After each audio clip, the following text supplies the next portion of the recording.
I was just here 10 days ago. I see a lot of familiar faces and a lot of old friends. I was here talking about Trump's and Walker's assault on science and reason, and that is related in a way to what we're talking about today. It's always nice to be back in Janesville. I spent a lot of time here when my father-in-law and mother-in-law lived here, Ernie and Corrine Agnew. I'm married to Gene Agnew, now Gene Rothschild. They lived, the Agnews, on Sherman Avenue. And we'd come down, we'd eat at the Alpine, which I miss. I miss the home cooking and the real turkey. You don't get real turkey many places anymore. So it's nice to see old friends here. It's nice to see David Feingold here. I know Ernie Agnew was a friend of your dad's. And so Ernie used to always say about Russ, he's a real comer. This was before he was a U.S. Senator. So Ernie was pretty smart about politics. He was an old judge and lawyer in town and ran Case Feed and had a small dairy farm too. He and Corrine both have been gone a while. It's kind of strange to be back and not to see them. I am a bird watcher, and I've got to say that this is my favorite week of the year. It's my favorite week because I've got orioles and grosbeaks all over my yard. My wife, who is indulging me until June 1st, allows me to use our deck as a giant bird feeder. And so I've got oranges and grape jelly and bird seed of every variety all over the deck. And the orioles and grosbeaks love it. So do the squirrels, but I've given up on fighting the squirrels. I guess I should get serious. I'd like to talk about birds all night long, but that's it. Have me back for that. That'll be a more fun conversation, but different, maybe a different group. I'm sure there'd be overlap. So you know the old expression, may we live in interesting times. I wish we lived in less interesting times.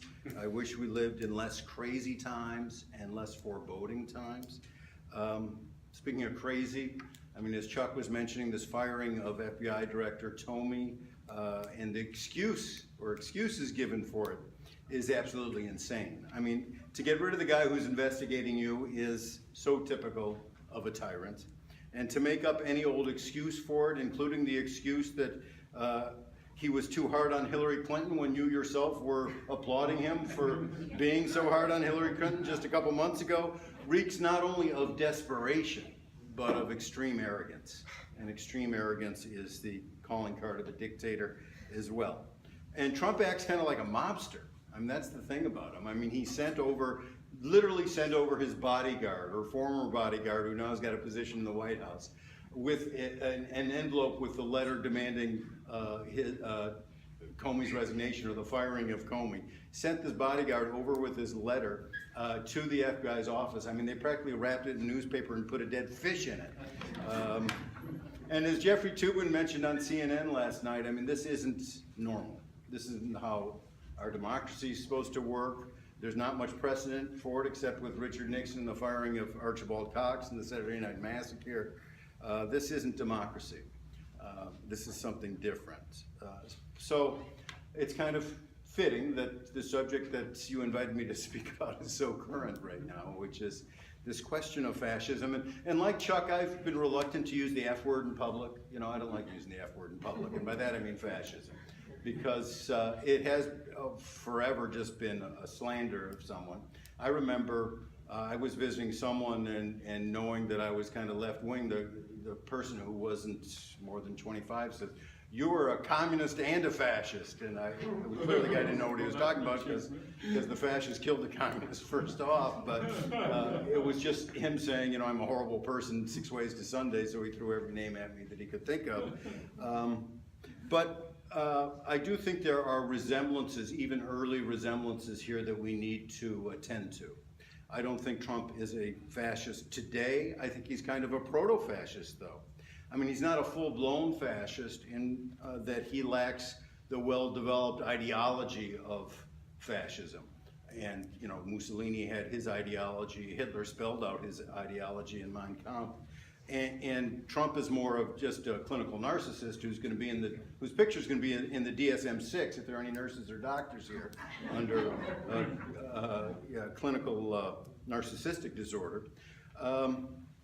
But, you know, he has standing by him someone who is who does articulate a kind of neo-fascist ideology, and that is Steve Bannon, one of the leaders of the far right in the United States, who is the closest thing to a fascist that we've had anywhere close to the Oval Office in the history of the United States. So that's something to be wary of. Trump's also not acted like a fascist yet, and that fortunately, in that he hasn't engaged in full-blown fascist violence. And that would be something for us to be horrified by, but it might be too late by that time. So it's important for us to realize the risks. And I've passed out a definition of fascism for you from the best book on fascism that I've studied recently by Robert Paxton, called The Anatomy of Fascism.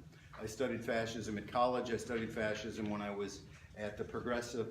And then after Trump got elected, I re-educated myself and read some of the same books, and then some of the newer books, scholarly books out on fascism, just to be clear about what we're talking about and what really the characteristics of fascism are, so that when the F word is thrown around, we have some basis of understanding about what fascism actually is. The alarming signs are many.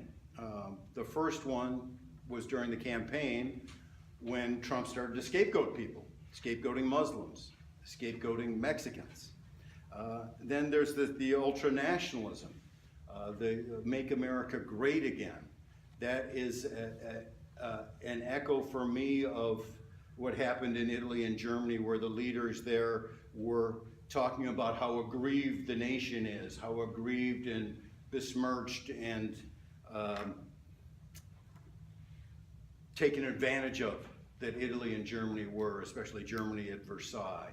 And this idea that there's some lost greatness that we need to redeem is a chord that Trump was playing constantly. I mean, it was right there on his cap. And then, you know, America First. Trump started talking about America First in the campaign. Now, America First was a slogan by Nazi sympathizers in the United States in the 1930s and early 1940s, right up to Pearl Harbor.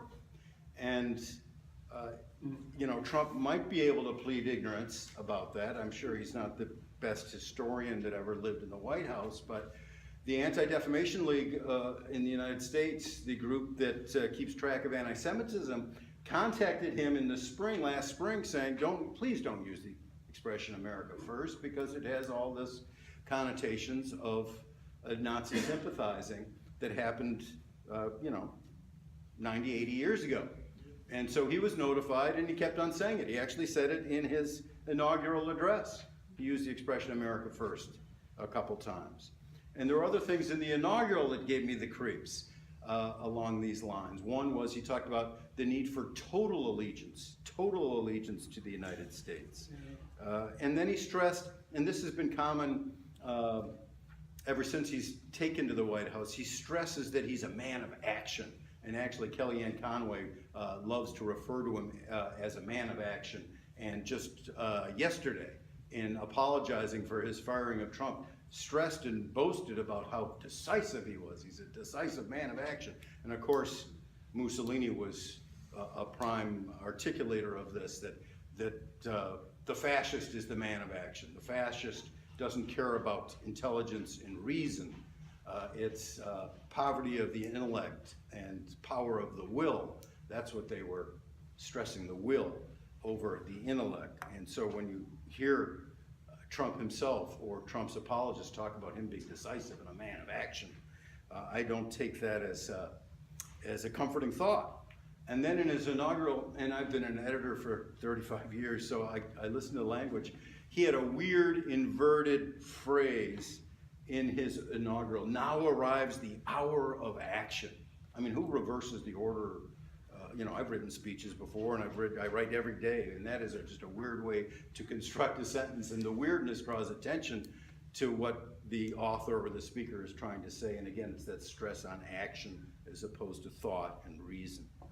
And then, you know, once he was in power, it didn't take him long to start doing some scary things as far as our rights go in the United States. The Muslim ban, which has now been struck down by many judges, both versions of the Muslim ban.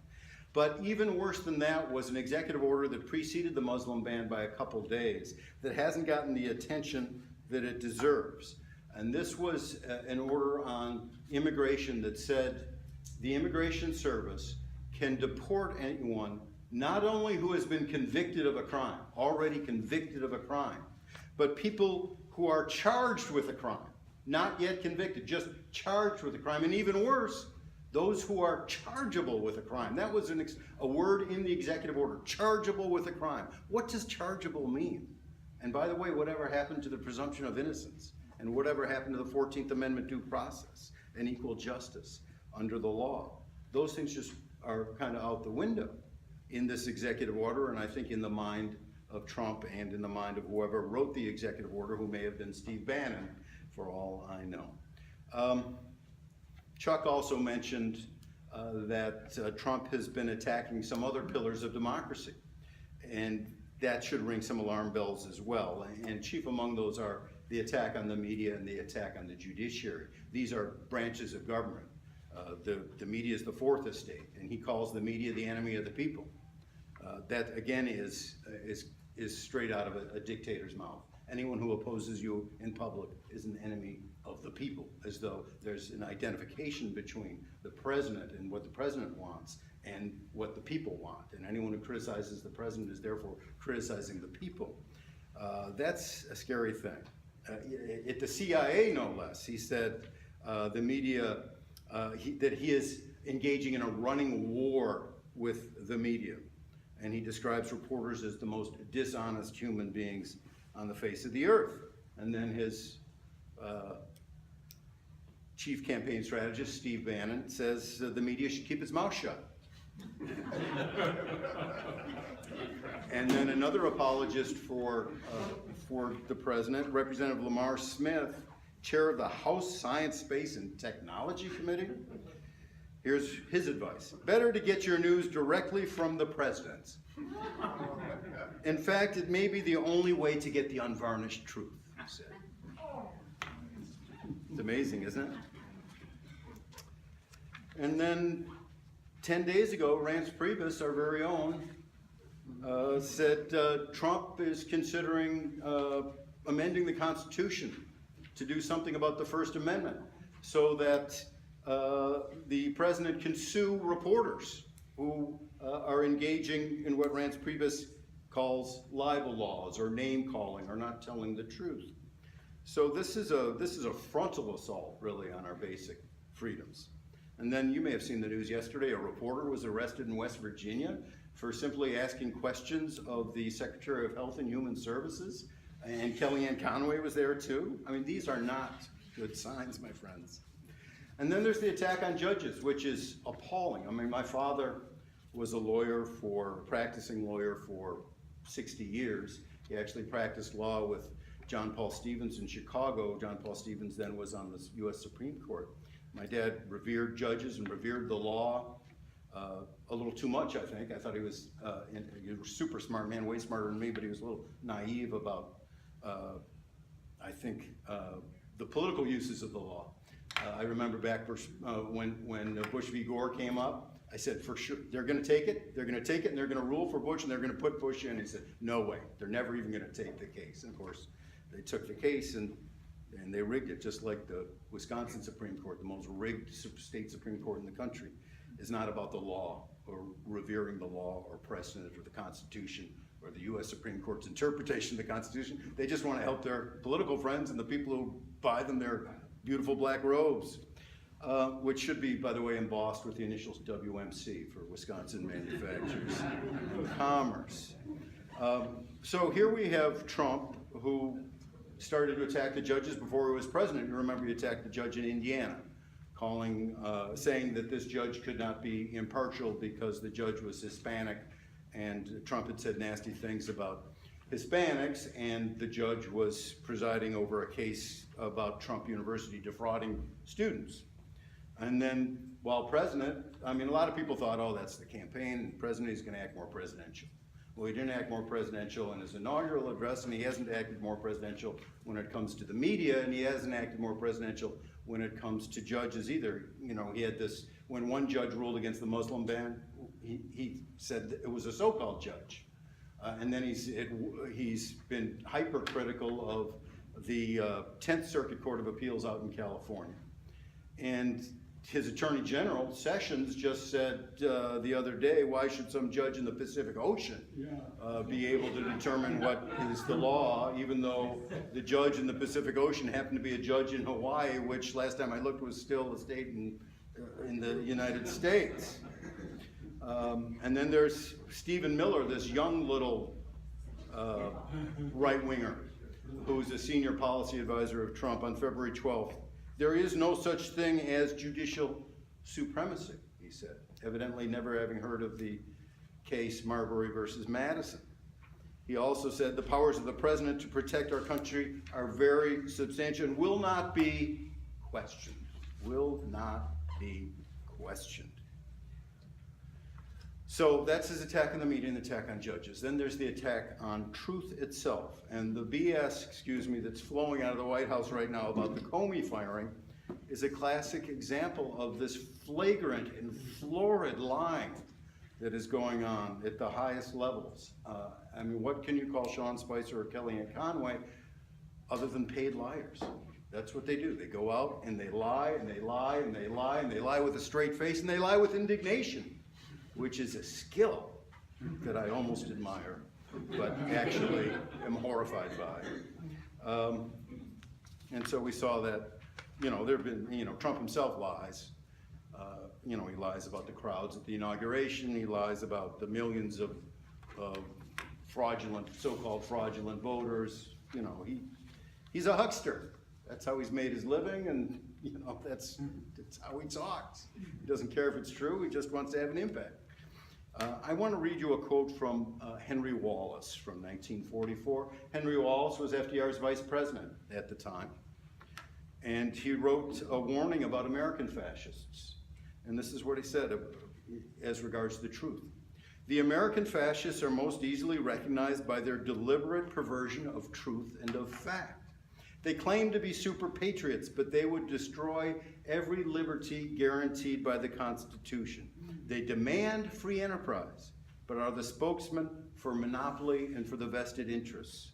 Their final objective, toward which all their deceit is directed, is to capture political power so that using the power of the state and the power of the market simultaneously, they may keep the common man in eternal subjection.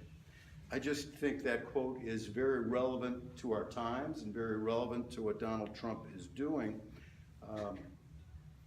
We had Chuck mention the Mussolini definition of fascism as corporatism in the state, and of course we have evidence of that right now. We have Donald Trump putting the head of ExxonMobil, one of the biggest companies in the whole world, as our Secretary of State. Betsy DeVos, who's led the fight to destroy our public schools and to enrich the private school peddlers, is there at Secretary of Education, and there are others in there. So, Wall Street's real happy, and he's delivering for Wall Street. This is why I think it's naive of people on my side, on the progressive side, to think this guy's going to get impeached, sometime soon, or going to resign sometime soon. Look, he's delivering. He's delivering for the top 1%. He's delivering for the business community. He's delivering for the Republican Party, things that they've always wanted, like another conservative justice on the U.S. Supreme Court. So until he can no longer deliver, the idea that somehow the Republicans in the House of Representatives are going to draw up bills of impeachment and impeach this guy, I think is naive. And I have a worry that even if he were impeached, would he leave? This was a worry we had when Nixon was being impeached. Crazy, drunk, a bit of a megalomaniac himself, commander-in-chief of the strongest military on the face of the earth. People thought Nixon wouldn't leave, that he'd call out the tanks. Well, maybe Trump would call out the tanks. Who knows? They impeach you, say, come get me. What Stalin said when he was told that the Pope didn't like what he was doing, how many divisions does the Pope have? Well, how many divisions does the House of Representatives have? That is a big worry I have. The other big worry I have is that, what if we're attacked again? What if we're attacked again here? Not anywhere near the scale of 9/11, What if we're attacked again like they've had in France or in Britain, a bomb in a building or a public square that kills 20 people and wounds 75 more? A horrible thing. To my mind, all bets are off if that happens. Because there are already on the shelves, I guarantee you there are on the shelves blueprints for imposing something akin to martial law in the United States if we're attacked again. And I say that not because I'm a crazy left-wing conspiracy person. I say that because I read, and I remember reading after 9/11 and after the Iraq War began, the leader of the Iraq War, the General Tommy Franks, remember him? General Tommy Franks led the Iraq War. And he said, if we're ever attacked again by terrorists, this time with weapons of mass destruction, we're gonna have to impose martial law. And then Wayne Downing said the same thing. Wayne Downing is a former general now deceased, who was Condoleezza Rice's deputy at the National Security Council. Said if we're attacked again by terrorists, we might have to declare martial law. This was in the Washington Post. So, you know, when the generals are talking in public about martial law, which is an expression I almost never have heard in my lifetime, they're talking about it in public, you can bet that their subordinates have drawn up plans to implement. That's what subordinates do in the military. When the boss says we might have to do X, they draw up plans for X. And X in this case is martial law. So that is a scary thing. And that is my biggest fear, I think.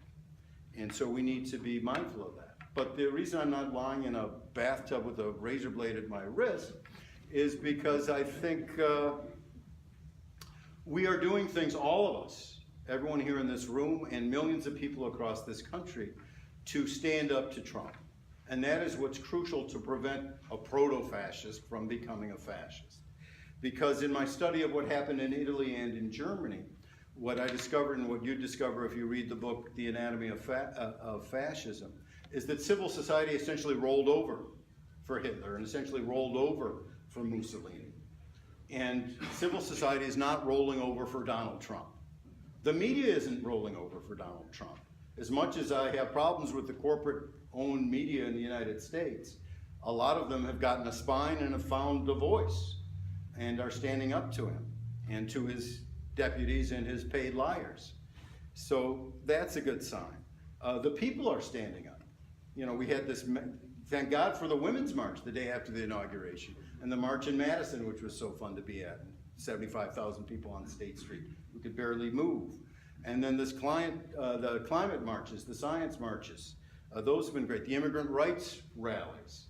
Immigrants, even immigrants who are not here with proper documentation, have stood up to defend their rights. The judges have stood up. So civil society is responding. Even some Republicans have stood up in Congress, and I hope there will be more of those. We need, you know, Susan Collins to stand up, and we need Graham and McCain even to stand up. You know, Donald Trump's not gonna be able to bully John McCain. John McCain was in a prison in Vietnam for 7 years. He knows how to deal with bullies. So I'm hopeful because of all this resistance. And I'm also hopeful because I see more young people getting involved than I've ever seen. And my friends who are professors, both at the University of Wisconsin and the University of Illinois, say that they have never seen anything like this amount of interest among young people. Part of it was manifested in the big Bernie Sanders movement, and some of that is still being funneled into organizing called Our Revolution Wisconsin, for instance, or Our Wisconsin Revolution here, and their local chapters around the state. They're local chapters of a group that didn't exist before Trump became president, which is called Indivisible. And you can go to indivisibleguide.com, and they have a guide that they just put out about how to respond to this horrible health care bill.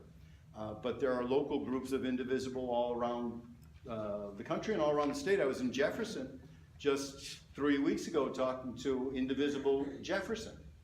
And they have been hounding Scott Fitzgerald and hounding other elected officials when those elected officials have office hours or town halls, and just telling them politely, but telling them that they don't agree with the policies that are being pursued. And that kind of response is what I think is really crucial. You know, in the handouts I handed out things you can do, things we all can do. 12 things you can do to resist Trump and defend democracy. I'm not going to read them all. I hate when speakers read things that they give you. But I do want to just mention the last three here. You know, I think you should not overdose on cable TV. That's just a little bit of advice. I think it's a bad drug. Even if you're watching a show that agrees with you, like, you know, MSNBC if you're progressive. Just because, you know, it's just too much, and you're just bombarded with Trump, and you're bombarded with the nasty stuff and depressing stuff he's doing, and it can be paralyzing. It can be amusing, but ultimately paralyzing. And then, so there are other places to go. Democracy Now! You can watch with Amy Goodman, or go to its website if you want to do it more efficiently, which is what I do. Robert Reich, the former labor secretary under Bill Clinton, who Clinton got rid of because Robert Reich wanted to use the term corporate welfare, and the Wall Street folks in the White House didn't want him to use the term corporate welfare. So he didn't get to be in the administration in the second term. And he has been very critical of Trump. He was also very critical of Hillary Clinton. So yeah, I would read those places and other places, The Progressive, The Nation, In These Times, Mother Jones. Go there as opposed to going to cable TV, which I have about a 15-minute tolerance, I have to tell you. And then, yeah, I think it's important to study fascism. And we have this website that we've created, the Wisconsin Democracy Campaign. We have all other books that are important studies of fascism, and then reams of articles, like 30 to 40 articles that have been written on the subject as it relates to Trump. And I think those are useful to see. And the last one is just protest with friends. And I know you have a great community here in Janesville that you do political work with together.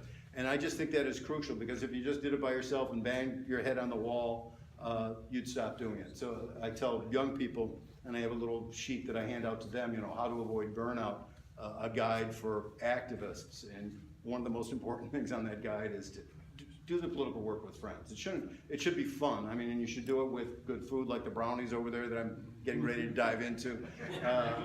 And just do it in community, because community is an idea that we need to revive, especially with here in Wisconsin, where, you know, they want to destroy everything public and everything common, and the commonweal and the common good, even the state parks and the public schools. And so this idea that there's a community larger than one isolated individual out there with a "Don't Tread on Me" sign is something that they don't, Trump actually and Walker actually don't really recognize. And it's important to recognize the importance of community and community goods. But look, this is a time of reckoning, and it's a time to be counted. I remember there's an old Martin Luther King one that I'm going to butcher, but it's about, you know, it's not what you do when times are good, it's what you do when times are tough, and whether you stand up or whether you remain silent. Those are the crucial questions that we as individuals of conscience need to answer. So, I mean, the answer is to resist. That's the fundamental answer, to oppose Trump and to prevent fascism from coming to the United States, whether it's now or whether it's in 20 years with someone who is a more clever proto-fascist than Trump, and more skilled and more demagogic, if that's imaginable. So we must resist. We must say no to Trump. We must say no to fascism. We must say yes to democracy. And together we'll win. I'm confident of that. Thanks very much.